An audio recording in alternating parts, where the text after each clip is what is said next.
জুমার দিনের সবচেয়ে গুরুত্বপূর্ণ আমলগুলোর মধ্যে থেকে একটা হলো এমন একটা আমল যে আমলের ফজিলত এত বেশি, আল্লাহর জমিনে যত আমল আছে ফজিলতপূর্ণ, অনেক উলামায়ে কেরামের মন্তব্য হলো এই রকম বেশি ফজিলতপূর্ণ আমল আর দ্বিতীয়টা নাই।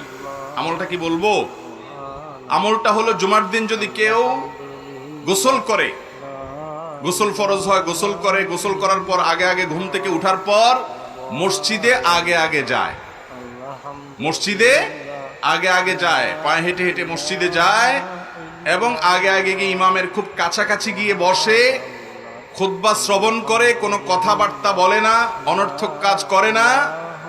এই কাজগুলো যদি কেউ ঠিকঠাক মতো করে তার প্রতি কদমে 1 বছর, কোন কোন বর্ণনা আরো অনেক বেশি বছরের কথা বলা হয়েছে, ইবাদতের সওয়াব সে পাবে। নামাজ, নফল নামাজের সওয়াব পাবে, আবার রোজা রাখারও সওয়াব পাবে। এবার হিসাব করে দেখেন কি পরিমাণ সওয়াব নিজের করে নিতে পারে জুমার দিনের আমলের মাধ্যমে।